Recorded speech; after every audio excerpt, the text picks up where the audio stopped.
Et voilà, donc j'ai tenu ma part de promesse, hein.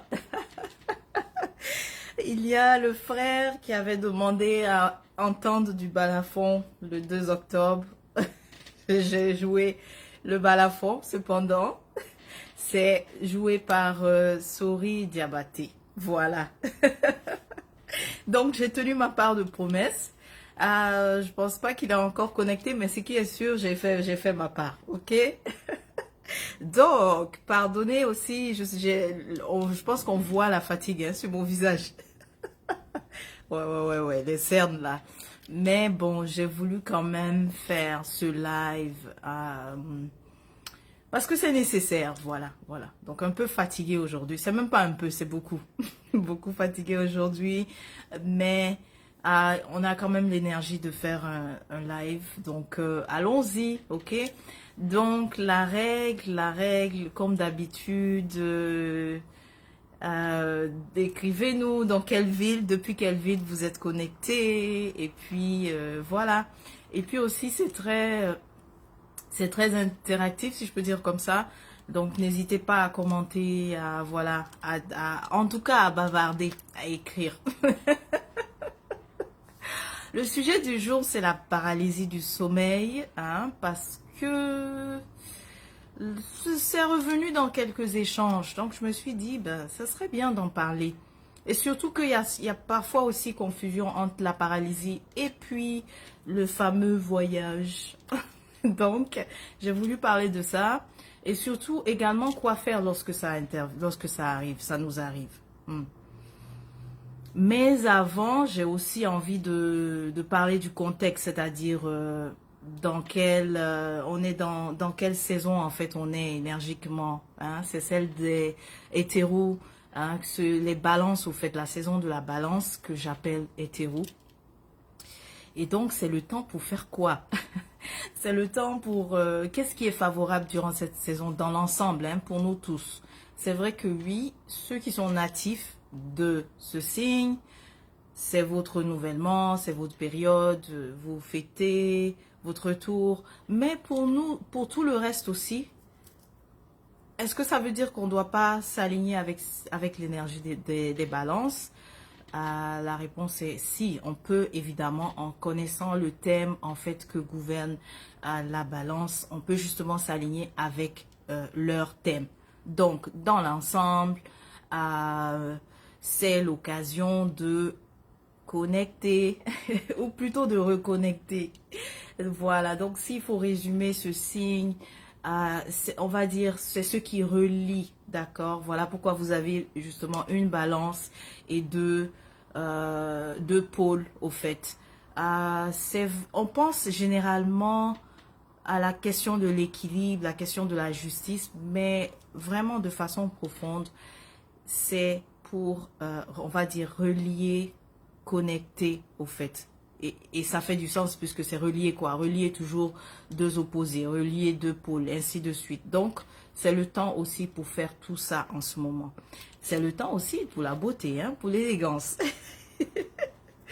C'est le temps de faire un effort aussi, nous, ouais, en termes de paraître beau à l'extérieur.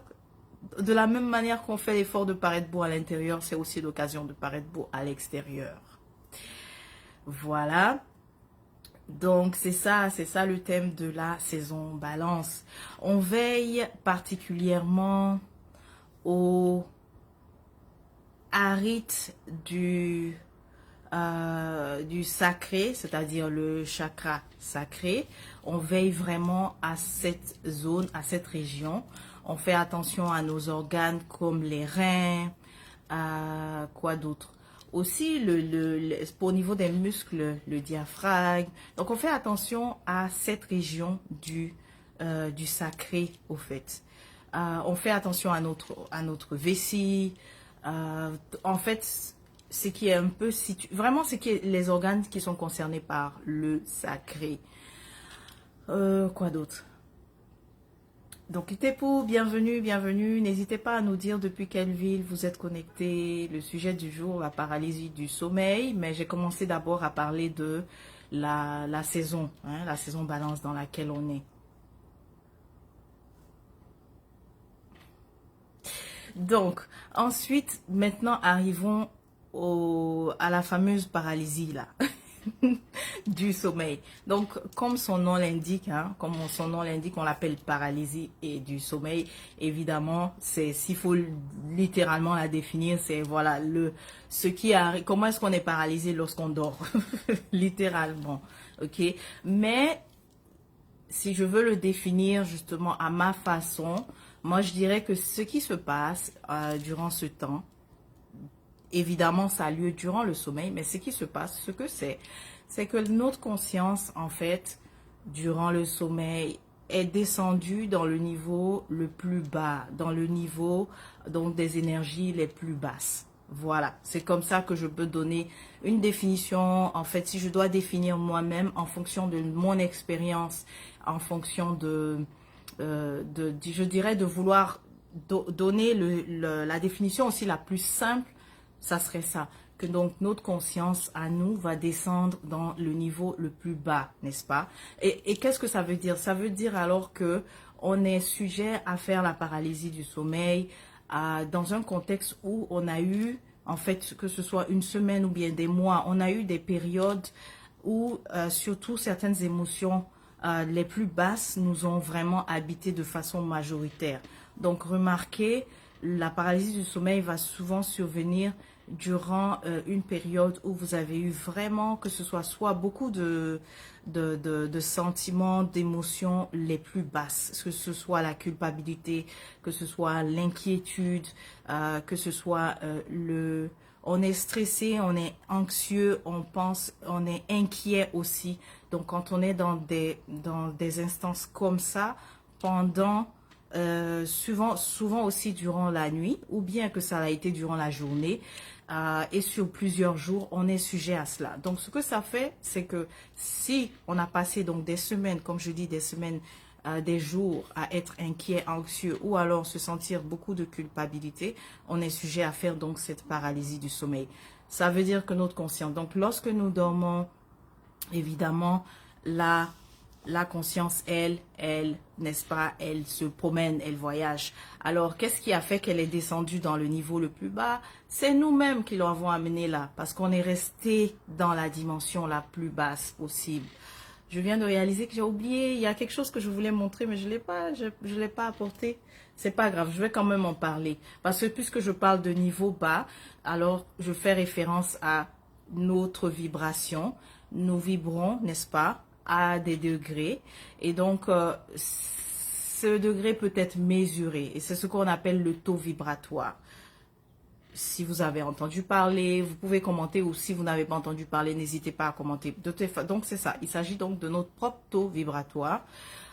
Et donc, que nous pouvons mesurer. Le fait qu'on a été tellement anxieux, inquiet, on a été habité par la culpabilité, le remords, des sentiments comme ça, des émotions comme ça amène donc notre vibration alors dans les niveaux les plus bas. Otep, je l'ai déjà expérimenté et été en contact, voilà, avec Focus avec des êtres étranges. Ok, d'accord.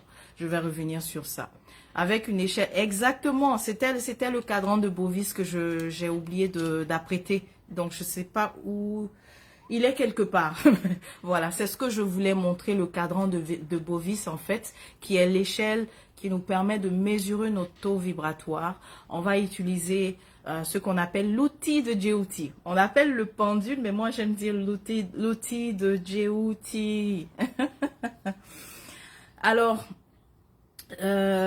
donc c'est ça, lorsqu'on est on est vraiment dans des niveaux bas comme ça, lorsque notre taux vibratoire est tellement descendu suite à tellement d'anxiété, d'inquiétude, ça nous rend sujet à ce que notre conscience descende dans les niveaux aussi les plus bas, donc au niveau de la dimension subtile, et que ça puisse donc nous mettre en contact aussi avec tout ce qui siège dans ce niveau-là. Ok, donc c'est cela, c'est ce qui arrive durant la paralysie du sommeil. C'est souvent confondu avec l'expérience donc de faire un voyage astral et d'aller dans des dimensions plus élevées, ok? C'est souvent confondu. Mais la différence, elle est simple à savoir. C'est que la paralysie, de toutes les façons, elle est désagréable. C'est pas agréable. Parce que lorsqu'on descend dans les niveaux les plus bas, ce qu'on va vivre, ce qu'on va voir, ça va en fait nous ramener toutes ces énergies les plus basses en fait qu'on a eu à expérimenter. Donc, si c'est ça va définitivement nous mettre en contact avec nos peurs, ok?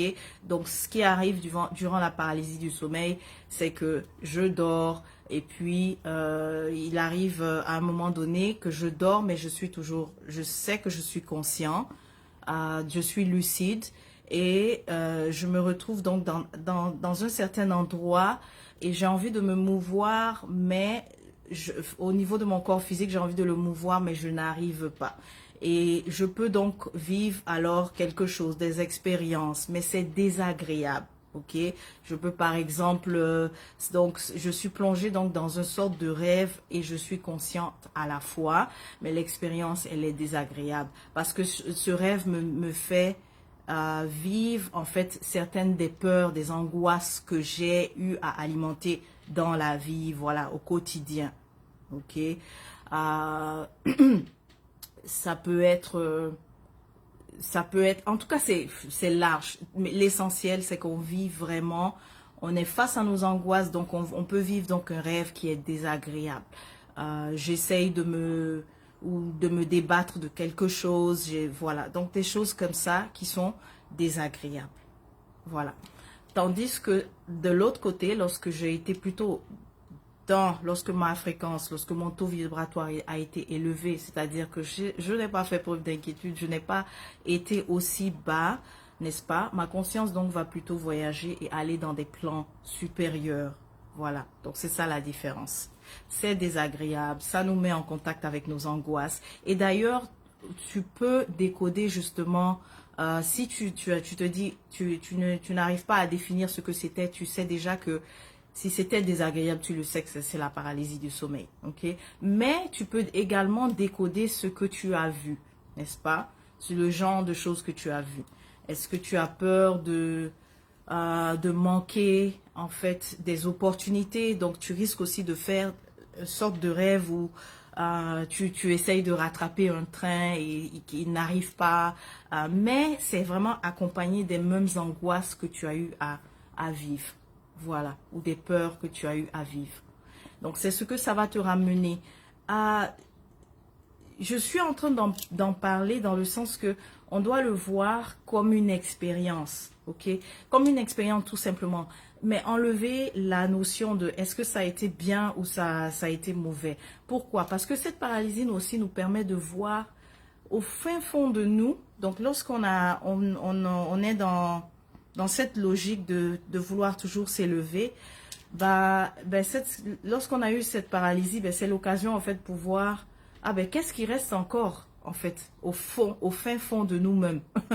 Qu'est-ce qui reste encore? Qu'est-ce qu'on a gardé dans l'ombre de nous-mêmes et qu'on a peur de faire face? Parce que la paralysie du sommeil va vraiment dans des dimensions comme ça. Ta propre conscience va dans des dimensions comme ça.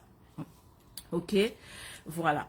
Donc, Etepo, bienvenue, Ank, et dites-nous depuis quelle ville vous êtes connectés, s'il vous plaît. Ça nous ferait plaisir d'apprendre, n'est-ce pas, sur vous. Otep, Atum, qui est sur Père Isis, si je ne me trompe pas. Donc, maintenant, quoi faire? Parce que c'est désagréable. Et aussi, ce qui arrive, c'est que ça survient durant la nuit. On pourrait se réveiller aussi brusquement. Et lorsqu'on se recouche, on se dit, j'espère que ça ne va pas recommencer. Guess what? Majoritairement, ça recommence. N'est-ce pas? Si vous l'avez déjà vécu, majoritairement, ça recommence. Vous êtes replongé encore dans l'environnement où vous ne vouliez pas être, en fait. Les choses désagréables où vous ne vouliez pas être. Les êtres peut-être bizarres qui étaient en train de vous effrayer ou quoi que ce soit, ça recommence. Donc, une fois que ça arrive, la première chose à faire, c'est quoi? Une fois que ça arrive, la première chose à faire, c'est quoi? Se recoucher? Il ne faut pas se recoucher. Ça, c'est l'erreur. C'est vrai, peut-être qu'on a sommeil et tout, mais la première chose à faire lorsqu'il y a eu une paralysie, hein, tu vas te lever.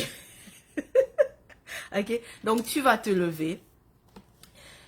Et sois conscient. Donc, comme je l'ai dit au début, c'est parce que ta conscience est allée dans les niveaux tellement bas, n'est-ce pas? Tellement bas au niveau de l'échelle de Bovis. Si tu as le cadran, tu peux même mesurer ton taux, qu'est-ce qui se passe. Tu vas voir que c'est vraiment dans une fréquence vraiment les plus basses. Alors, ce que tu vas faire dès que tu vas te réveiller, tu vas essayer de remonter le taux vibratoire. Tu vas essayer de ramener ta conscience au niveau le plus haut. D'accord? Donc, on n'essaye pas de se recoucher, même s'il est tard, même s'il est 1h, 2h, 3h du matin. De toutes les façons, c'est aussi durant ces temps-là que ça arrive. Parfois, ça arrive aussi un peu, si tu as l'habitude de te réveiller vers 6h, 7h, ça arrive aussi durant ces temps-là. Donc, automatiquement, tu te lèves et puis tu vas prendre donc une douche de purification. Ça, c'est vraiment la chose à faire. Tu vas donc te laver, prendre une douche de purification. Pourquoi? Parce que tes corps, n'est-ce pas? Tu le sais, hein, que l'être que tu es constitué donc de différents corps. Et qu'il y a un des corps qui a emmagasiné donc toutes ces émotions, n'est-ce pas, négatives que tu as cumulées au cours des semaines. Les je ne peux pas, les comment je vais faire, comment je vais y arriver, toute cette anxiété, je sais pas comment ça va aller, ainsi de suite, tout ce que tu as broyé là, il y a un des corps qui a récupéré, donc ça a formé donc des particules autour de toi, n'est-ce pas? Ça a formé donc des petites particules autour de toi, et ce corps-là a emmagasiné cela. Et ce sont ces particules-là aussi qui forment finalement autre chose. Bon, je ne vais pas rentrer dans tous ces détails, mais je veux vraiment rester sur quoi faire. Alors tu vas donc prendre une douche de purification afin de nettoyer justement ce corps-là de toi, cette partie-là de toi qui a emmagasiné tout ça, toutes ces informations-là. Ok? Alors, douche de purification, il y en a tellement de types. Le plus simple, c'est vraiment avec le sel de mer ou alors sel d'Himalaya, en fonction de ce qui se trouve chez toi, en fonction de ce qui se trouve dans ton milieu, n'est-ce pas, qui est réputé pour purifier. Tu vois, moi généralement ce que je fais c'est vraiment la complète, la complète, c'est-à-dire avec mes feuilles, des feuilles sacrées, ensuite on rajoute du sel, on rajoute des huiles essentielles, en tout cas oui, voilà, j'ai ça, je fais tous ces mélanges et c'est souvent prêt et puis on se lave avec. Il y a aussi des compositions à base de certaines écorces qui sont réduites en poudre et c'est très fort aussi pour bien nettoyer justement tes corps, mais l'idée c'est que vas-y avec ce qui est disponible, tu vois. Vas-y ce qui est disponible dans ton milieu. Voilà. Si c'est donc, si tu veux te faire aussi une composition simple, le clou de girofle est facile à trouver. Les lauriers aussi, les feuilles de laurier sont faciles à trouver. Les feuilles du basilic sacré sont aussi faciles à trouver, séchées. La sauge aussi, ça dépend d'où tu es. Si c'est facile à trouver, ça c'est un excellent mélange en fait à faire bouillir. Et puis on va filtrer, on peut rajouter du sel après. Ensuite, on se lave avec ça. Ça, c'est un exemple. Il y en a tellement, voilà. Et d'ailleurs, c'est aussi ce que j'enseigne à certaines personnes qui veulent justement aller un peu plus loin dans tout ça. Ok, dans savoir se faire des bains de purification. Voilà. Donc, première chose, c'est que tu vas aller te laver. S'il n'y a vraiment rien, de l'eau et puis du sel de mer. Voilà. S'il n'y a pas grand-chose, de l'eau, du sel, tu te laves avec ça. De l'eau, du sel d'Himalaya, tu te laves avec ça. Si tu as du sel, j'aime aussi, c'est très bon. De l'eau avec ça, ainsi de suite. L'essentiel, c'est que première chose, c'est ce que tu fais, tu te laves. Si possible, aussi, changer les draps. Parce que il se pourrait que, tu vois, lorsque tu as dormi, ces mêmes particules aussi vont dans les draps, tu vois. Tout dépendamment si c'est des nouveaux draps ou bien si ça fait déjà quelques semaines que les draps sont là, ça serait bon de les changer, tu vois. Voilà.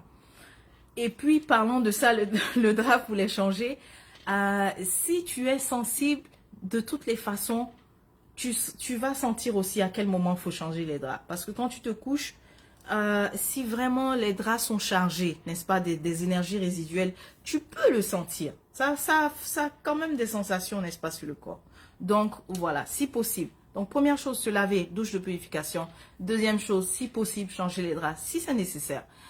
La troisième chose que tu vas faire, c'est, tu vas aussi à travers la fumigation.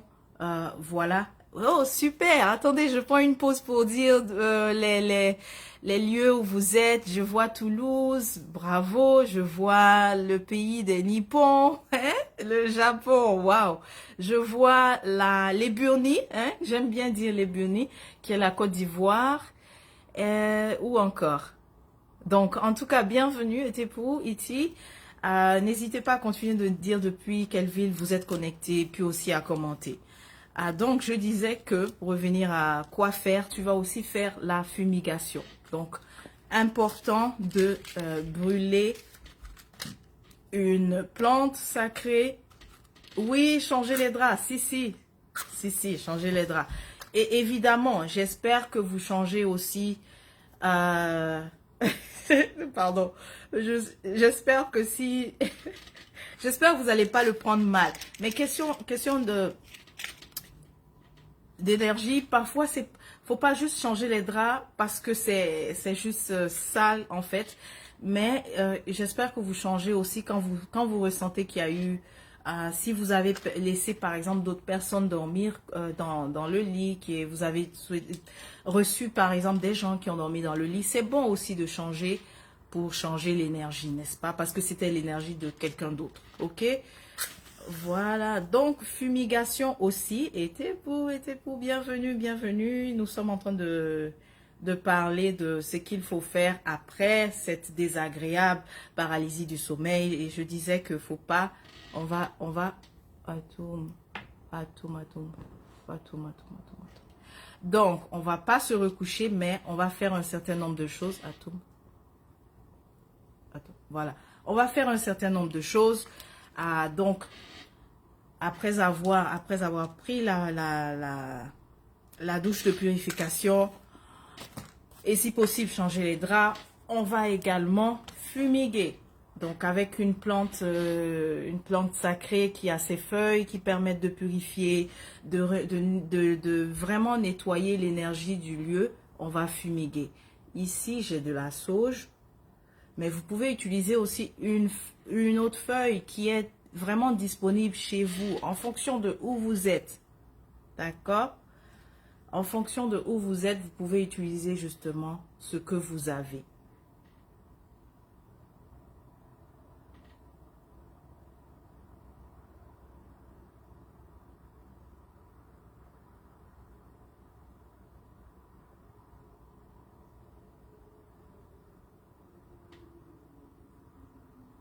Donc, vous allez fumiguer dans la chambre en prenant le soin d'ouvrir s'il y a une porte qui est proche, ouvrez.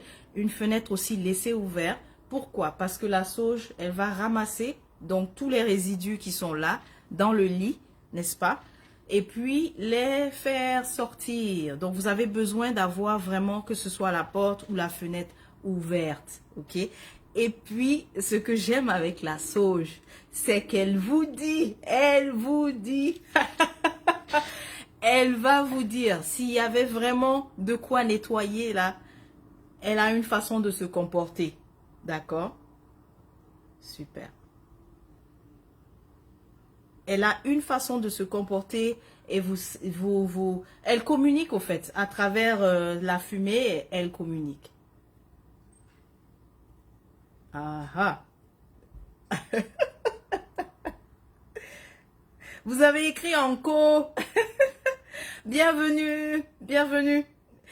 N'oubliez pas de nous dire depuis quelle ville vous êtes connecté.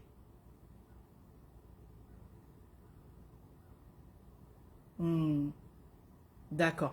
Donc j'ai observé. Je vais descendre.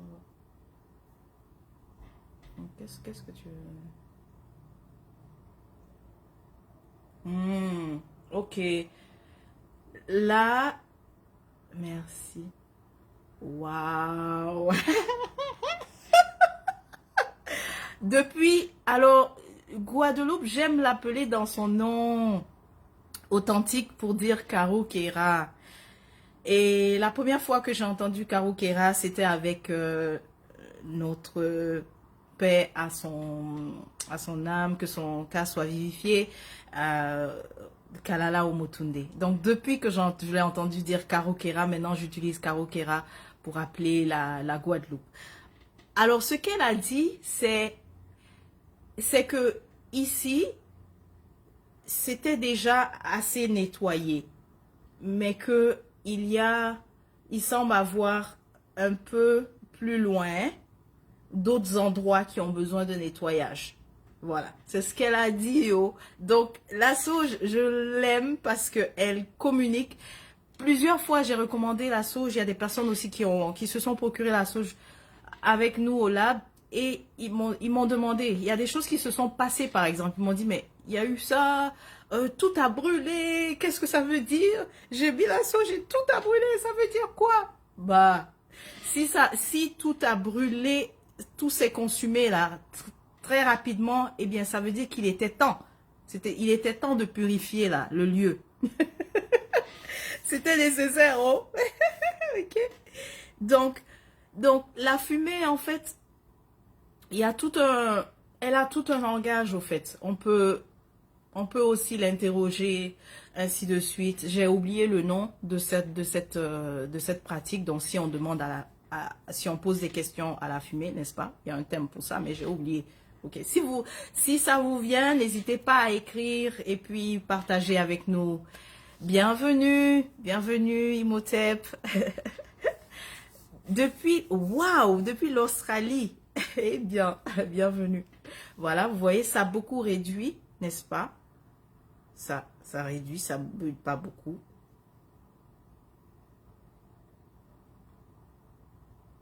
Super. Ah, ok, je veux rester avec vous là, sinon.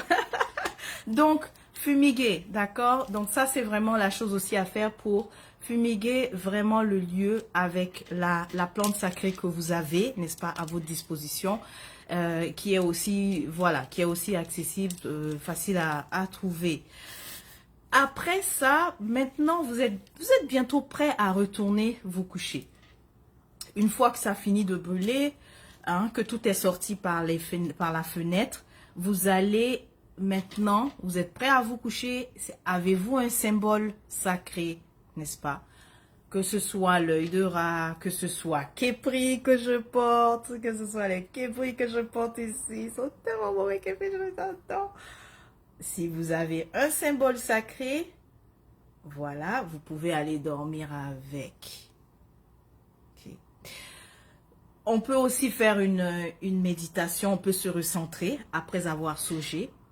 Pour ramener aussi, ça serait bien. Si vous n'êtes pas habitué, peut-être mettre une méditation guidée en fait pour vous ramener justement dans les plans supérieurs. Ou alors le faire aussi vous-même. De pas très long, de 10-15 minutes, c'est bien.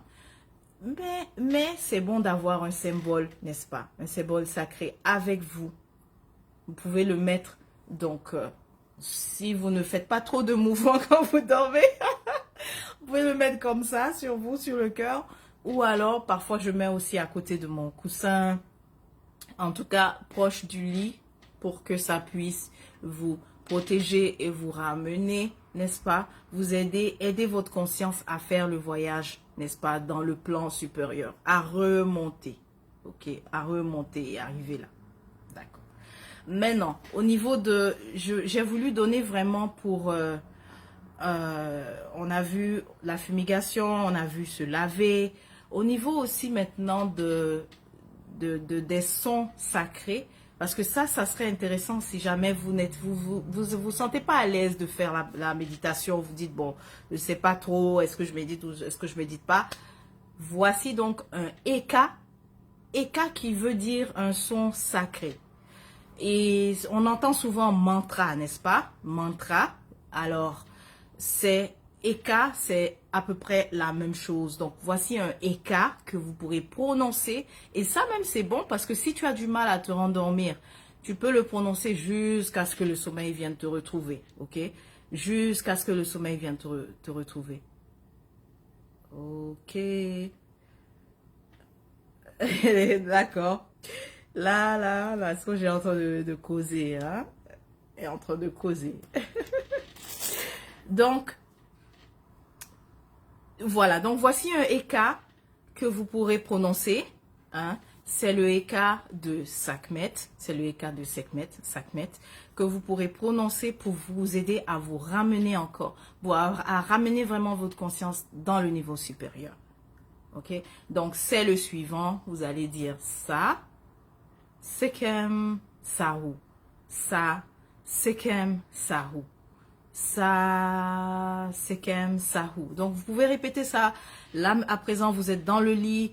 Vous avez mis la couverture, peut-être jusque sur la tête. Hein?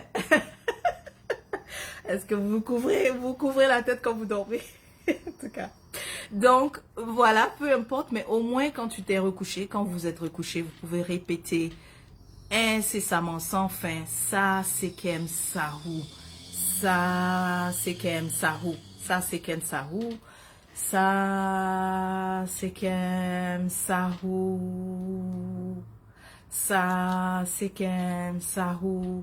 Pourquoi ça, Sekhem, Sahu? Ben déjà, c'est en médou, donc dans notre langue sacrée ancienne, langue en médou, donc langue sacrée ancienne, langue sacrée pharaonique, mais j'aime mieux dire langue sacrée ancienne, pardon, égyptien ancien. Le ça, c'est pour l'idée du souffle, ok, ça, le souffle. En fait, ce que ça veut dire, hein, ça, Sekhem Sahu, c'est que je ramène le Sahu, je ramène le pouvoir dans le Sahu. Voilà. Et c'est quoi le Sahu? Et le Sahu, c'est un de vos corps. Parce que je disais tout à l'heure que tous les humains là, on n'a pas que ce corps physique. Je pense qu'on le sait déjà tous. Ok? On n'a pas que ce corps physique. On sait qu'on a on est constitué de différentes enveloppes, différents vaisseaux, n'est-ce pas? Et le Sahu est ce vaisseau-là, celui qui fait les voyages. Voilà. Et comme c'est lui qui est allé vraiment en bas, là, dans le niveau le plus bas, et on s'est retrouvé paralysé, bloqué, on ne peut plus rien faire, dans le niveau de la peur, dans le niveau très bas, dans le niveau de l'ego. Donc, on veut que le Sahu revienne et qu'il aille très, très haut. On va donc dire qu'on nous soufflons le pouvoir à toi, Sahu. Nous soufflons le pouvoir à toi, Sahu. Voilà. Donc, et c'est aussi le Eka pour appeler, donc, Sekhmet. Donc, voilà. Donc, si tu as aussi, tu as eu la paralysie, que tu as eu tellement peur, eh bien, tu peux aussi justement le prononcer ça, Sekhem Sahu. Ça appelle aussi, donc, Sekhmet pour la protection. Ok? Et soit la protection, mais aussi peut-être pour peut-être bastonner s'il y a eu des s'il y a eu des gens qui ont dérangé, s'il y a eu des êtres qui ont dérangé, pourquoi pas. Ça donne vraiment le Sekhem, c'est le pouvoir, c'est vraiment la force, même le mot fort est petit, hein. C'est vraiment le mot puissance en fait. Sekhem, c'est puissance en réalité. Voilà. Parce que Sekhmet, c'est celle qui est puissante. C'est ça son nom, ce que ça veut dire. La toute puissante. La puissante. La puissance. Donc, tu vas répéter alors le sa, Sekhem, Sahu, sa, Sekhem, Sahu, jusqu'à ce que tu t'endormes, que tu retrouves le sommeil paisible. Et, lorsque tu vas retrouver ce sommeil, tu vas voir alors que ça aura changé. Généralement, il y a deux choses qui arrivent. Soit tu te retrouves donc dans des dimensions plus élevées, c'est plus agréable. Ou alors, il n'y a rien, tu te rappelles de rien, tu te réveilles et puis, ça y est. Ok? Donc, voilà. J'ai parlé donc de la paralysie du sommeil, qui est une expérience désagréable à vivre. Mais j'ai donné vraiment qu'est-ce qu'il faut faire, qu'est-ce qu'il fallait faire lorsqu'on le vit. Ok? S'il y a des questions... Je suis preneuse. Merci. J'aime bien tes enseignements. Merci. Et je pense que tu posais une question. Si non, je ne maîtrise pas le Nko, malheureusement. Malheureusement, je ne maîtrise pas le Nko. J'arrive pas à le lire. Dommage. Donc, c'est ça. N'hésitez pas. Depuis quelle ville vous êtes connecté? Il me fera plaisir de découvrir. Voilà, de voir. Voilà, voilà, voilà.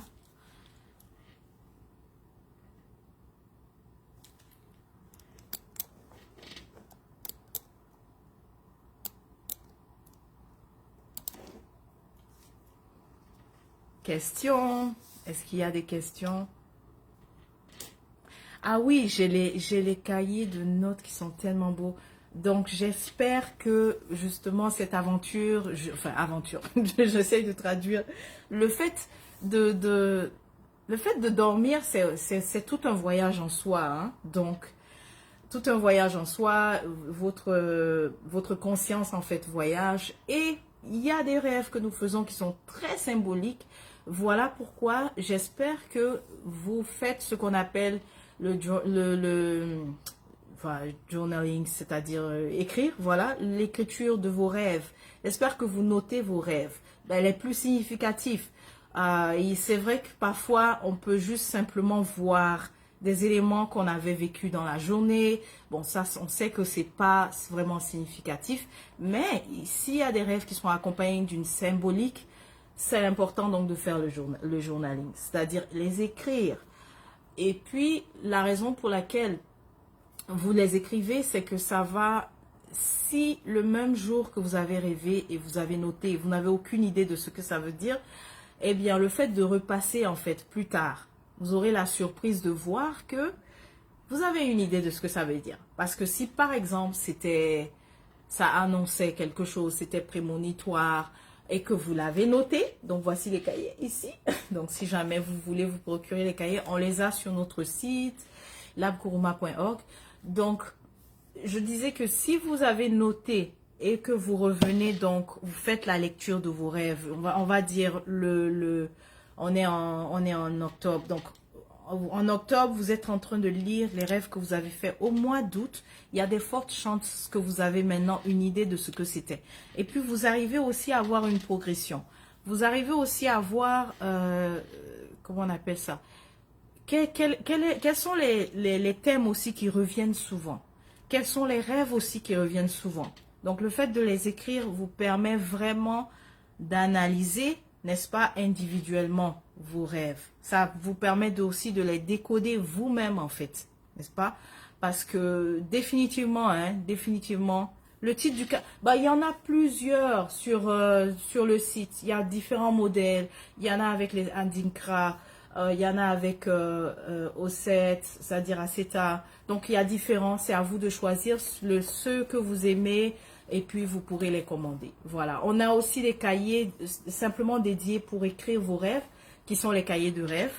Ceci, c'est simplement pour noter. Voilà. Donc c'est ça. À vous c'est une habitude que vous devez avoir, de vraiment les noter, les plus marquants. Il faut vraiment les noter. Ça vous permet de suivre qu'est-ce qui se passe. Et aussi, lorsque vous rêvez, certains rêves vous permettent de prendre acte, ou bien de décider, ou bien d'agir. C'est mieux de dire agir, voilà. Certains rêves ont un sens. Une fois que vous avez le sens, vous devez agir, n'est-ce pas? Vous devez faire quelque chose parfois. Parfois aussi, c'est très souvent, bon, ça, fallait faire telle offrande, ainsi de suite, vous voyez. Une fois que vous avez agi, n'est-ce pas? Vous avez fait, finalement, j'ai rêvé de ça, et là, vous savez que fallait faire telle offrande, vous avez fait. Eh bien, les jours à venir, vous allez encore rêver pour voir qu'est-ce qui se passe. Ça peut être lié au précédent rêve. Donc, vous pourriez même voir, est-ce que ça a même fonctionné au fait, les offrandes que vous avez faites. Vous voyez? Donc, vous avez une réponse. Il y a mon frère qui vient de se connecter là. Où il est? Au pas toi. En tout cas, il y a mon frère, mon frère de sang que je viens de voir. Merci d'être là. Ouais, donc c'est ça, saison des balances. On a envie, ne soyez pas surpris, hein. C'est le temps pour relier, c'est le temps pour les connexions, les relations, ainsi de suite. Donc, il y a ces questions qui vont être posées. Est-ce que tu veux être en relation avec moi? Ce genre de questions pourrait venir. Vous pourrez, oui, venir. Vous pourrez l'entendre souvent. Est-ce que tu veux travailler avec moi? Est-ce que tu veux collaborer? C'est la saison pour ça. C'est la saison donc des relations. C'est la saison pour relier les choses. Ok? Donc, soit que vous le savez et puis vous utilisez justement à votre avantage et vous vous dites, bon, je sors vraiment de de mon ermite, je vais vers les autres. C'est le temps pour ça. Ok, la période de l'ermite, c'était celle des vierges, n'est-ce pas, de Osset, parce que Osset aussi a cette dimension où elle aime passer son temps justement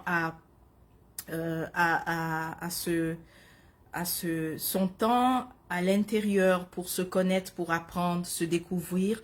Mais là, maintenant, c'est le temps de sortir et aller établir des connexions, des relations, en fait, avec les autres.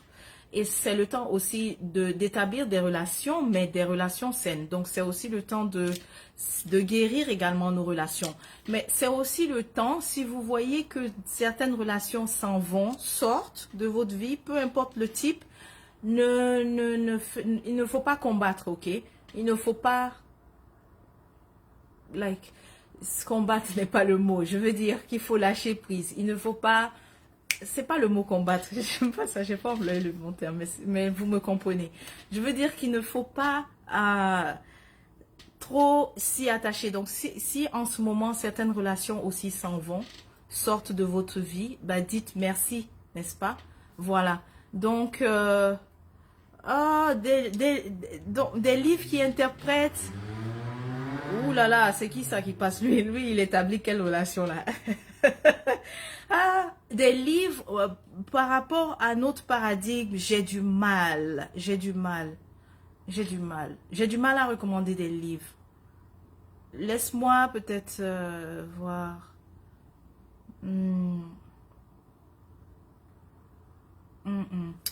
Pour qu'on interprète nos rêves dans notre paradigme, ce que je recommande, c'est beaucoup plus une approche intuitive. Voilà, c'est plus une approche intuitive, pardon. Ce qu'il faut apprendre pour pouvoir bien décoder les rêves, il y a donc bien connaître la numérologie et puis avoir une idée aussi des symboles. Ça, c'est les deux éléments qui nous aident beaucoup à décoder nos rêves dans notre paradigme. Ok. Et ça, je sais que je l'enseigne. Par exemple, j'ai vraiment une formation pour ceux que j'appelais accompagnants, que j'appelle maintenant praticiens. Donc, dans cette formation, je leur donne, par exemple, ils ont des notions de la numérologie, mais dans notre paradigme, n'est-ce pas? Ils ont aussi des notions des éléments. Voilà, que représentent les éléments? C'est-à-dire l'élément air, l'élément feu, l'élément eau, l'élément terre, l'élément éther. Parce que ces éléments-là, finalement, se retrouvent aussi dans tout. Par exemple, quand on rêve et qu'on voit de l'eau, ben, on sait qu'on est dans l'élément eau. Mais il y a beaucoup de symboles, n'est-ce pas? Beaucoup de symboles qui ont un élément finalement, qui sont rattachés à un élément. Et donc, lorsqu'on connaît les éléments, lorsqu'on connaît les numéros, la numérologie, et un peu des symboles aussi, on arrive à décoder nos rêves dans le paradigme ancestral. Donc, moi, c'est vraiment cette approche-là que j'ai. Ok. Oui. Aussi, donc, il y en a qui recommandent, donc, Ossar, Osset, Ra, Nefer, Amen, le volume 3, et les livres de Ra, oui, les livres de Ra, Nefer, Amen. Voilà. Mais sinon, moi, vraiment, je pars de l'approche de et ça, d'ailleurs, c'est toute l'introduction, au fait, à la divination. Voilà. Donc, qui est cette formation que je donne. Lorsqu'on voit les symboles, on voit les éléments, mais vraiment, dès qu'on a une bonne connaissance des éléments, il y a beaucoup de choses qu'on arrive à décoder. Énormément de choses. Énormément de choses. Ok. Comme par exemple le bâton, n'est-ce pas, qui représente l'élément feu, n'est-ce pas, et l'élément feu justement qui est rattaché à différents thèmes, vous voyez. Donc la voiture par exemple, hein, parfois on rêve, ça arrive très souvent qu'on se voit dans la voiture en train de conduire. Alors, donc c'est ça. J'ai une approche où je vais donner la base Et lorsque la personne, elle a la base, elle pourra puiser dans la base à chaque fois pour se référer. Plutôt que l'autre approche, c'est-à-dire à chaque fois se dire, ah, j'ai rêvé de ça, je m'en vais chercher le thème. J'ai rêvé de ça, je m'en vais chercher. Oh, j'ai rêvé de éléphant, je vais chercher c'est quoi éléphant. Donc là, du coup, on n'est plus indépendant. On devient tellement dépendant au contenu à chaque fois extérieur. Vous voyez, on devient très indépendant au contenu extérieur si on ne connaît pas la base. Ouais, donc il y a une base, n'est-ce pas? Une fois que tu as cette base, tu vas voir que c'est simple. À partir de là, tu peux toujours puiser pour décoder. Ok. Donc c'est ça. Exemple concret. Il y a eu, il y a quelque temps, c'était voilà, le perroquet que j'avais vu.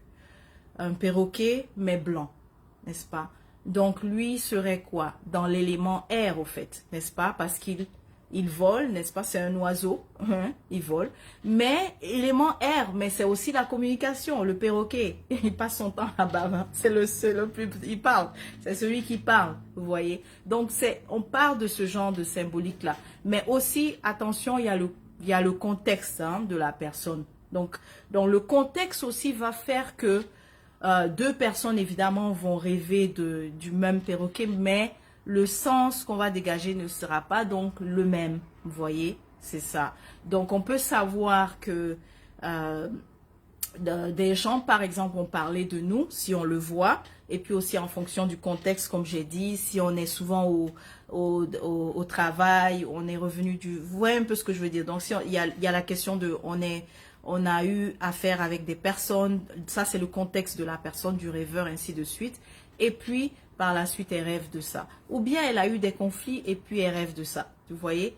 Donc, tout ça là, juste pour dire, en tout cas, je suis pro vraiment de donner la base au fait. Voilà. Et c'est tout ça que j'ai appelé la méthode BOA pour pouvoir faire son apprentissage vraiment du paradigme, mais de façon autonome.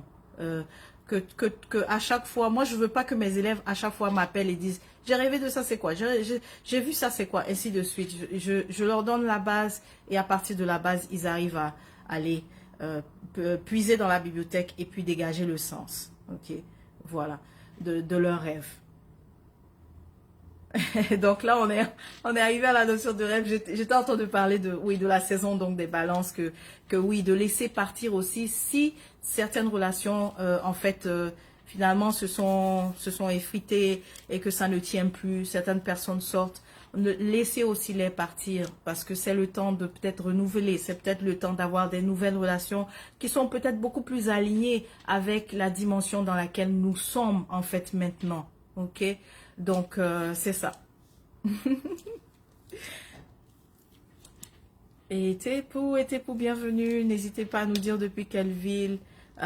Comment suivre? Ah ben, je pourrais te mettre le lien de ce cours-là que j'appelle BOA, la méthode pour apprendre. Ça, c'est déjà pour commencer. Et puis, par la suite, il y a aussi la formation pour la divination. Mais c'est bon de commencer par le BOA, vraiment. Ce qui veut dire base, observation et assimilation. C'est-à-dire que pour apprendre dans le paradigme, ce n'est pas seulement la méthode d'apprendre avec le cerveau gauche. C'est-à-dire le cerveau gauche, il apprend lorsque il va simplement lire, c'est-à-dire il va seulement lire ou bien il va seulement s'asseoir, bon je peux dire la personne va seulement lire ou s'asseoir, écouter quelqu'un ou bien s'asseoir, prendre des notes. Il faut aussi intégrer le cerveau droit qui est la région au fait de l'intuition. Donc nous, la façon dont nous dispensons le savoir, nous utilisons les deux au fait. On peut apprendre à quelqu'un en lui transmettant aussi de façon intuitive, n'est-ce pas? On peut, tout comme on lui apprend en lui transmettant avec le cerveau. Donc, on utilise les deux hémisphères finalement. Et c'est ce qui fait que quelqu'un n'a pas besoin aussi de passer 7 ans en fait pour apprendre certaines notions. Non. En utilisant justement aussi surtout son intuition, elle n'a pas besoin de passer 7 ans. Application concrète de cela, et que tu peux déjà essayer, hein, c'est quelque chose que je fais. Donc, j'ai beaucoup de livres, ok? J'ai beaucoup de livres. Mais honnêtement, je ne m'assois pas pour les lire tous. Je m'assois pas, j'ai pas pris tous les livres de ma bibliothèque pour simplement les lire.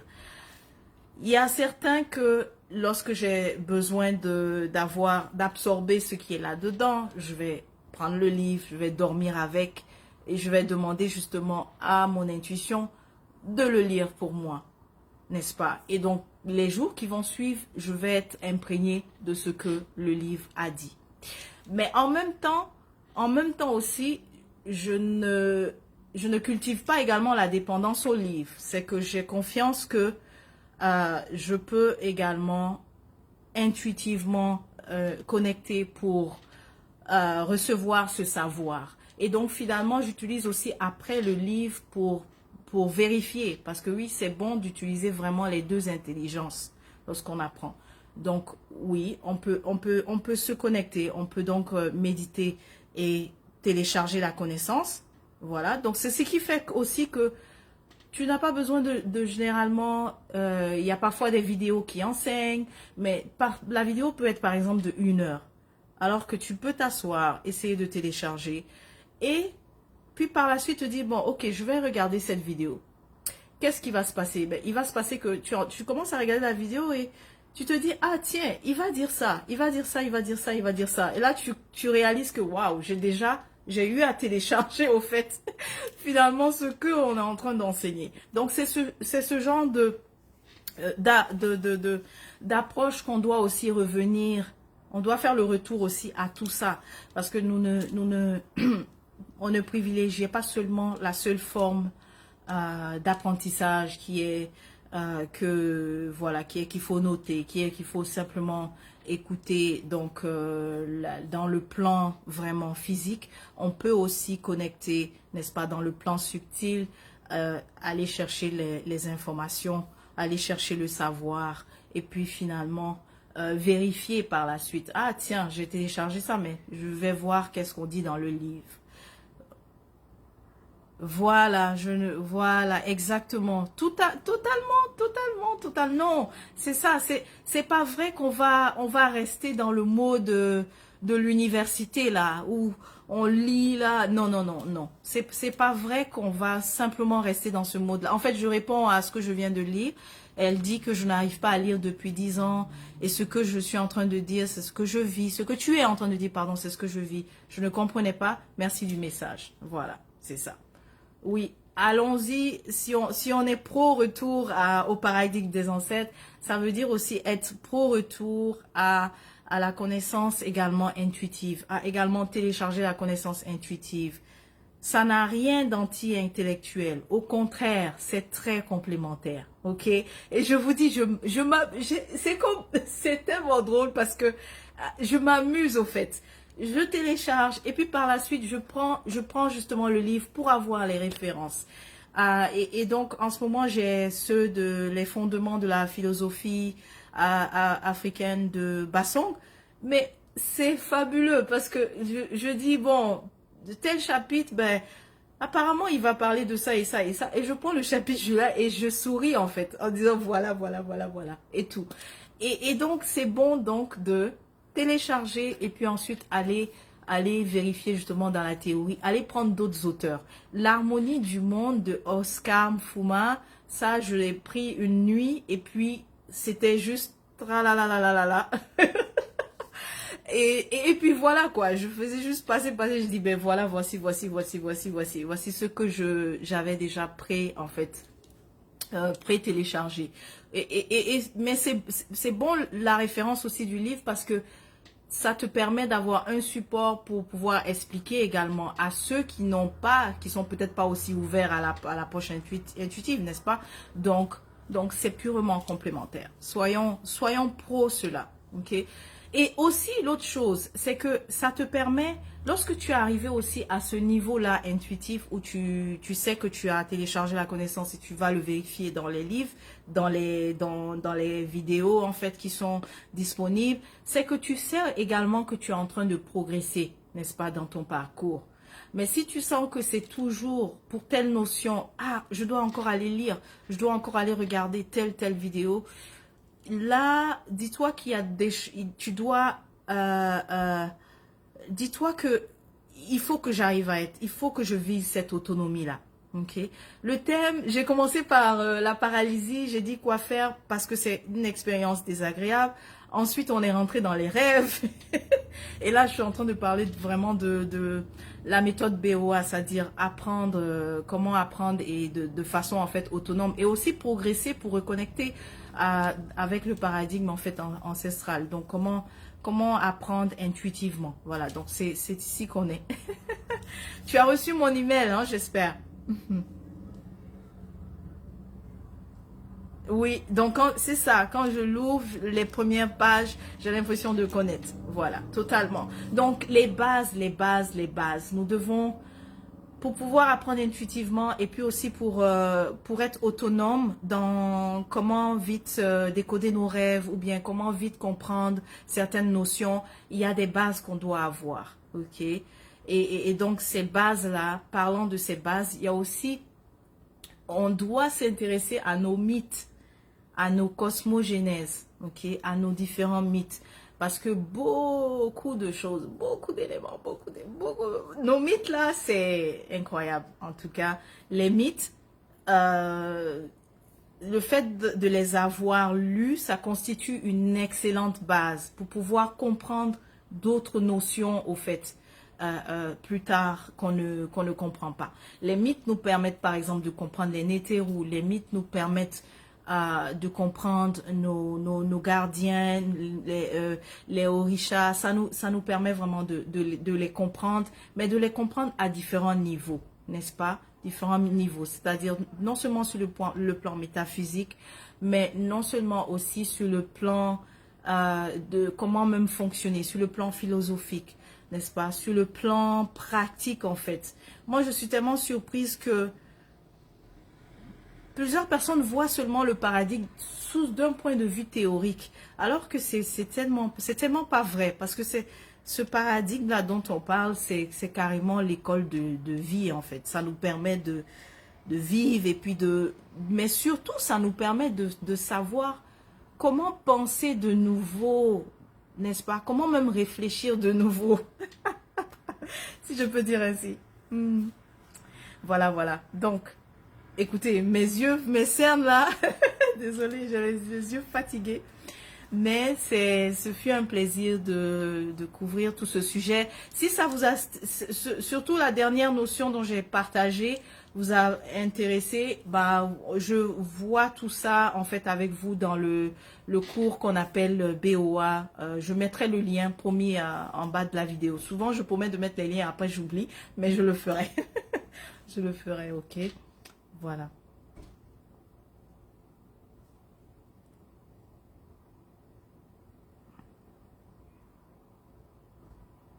Voilà, donc, s'il n'y a pas de questions, merci à vous pour la compagnie, pour les échanges. Et puis, on se dit à la prochaine. Peut-être là, j'ai tendance à faire des lives au moins une fois par mois. Et donc, ça serait... Mais très bientôt, puisqu'il y a la nouvelle lune, certainement qu'on aura peut-être un autre live. Exact, oui, c'est ça. Depuis que j'apprends les orishas, je vois et je fais différemment. Totalement, totalement. Mhm, mm. Parfait.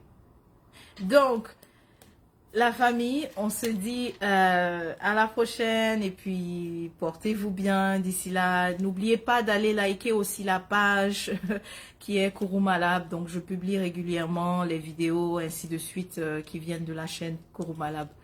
Ok. Et pour, au plaisir. Merci.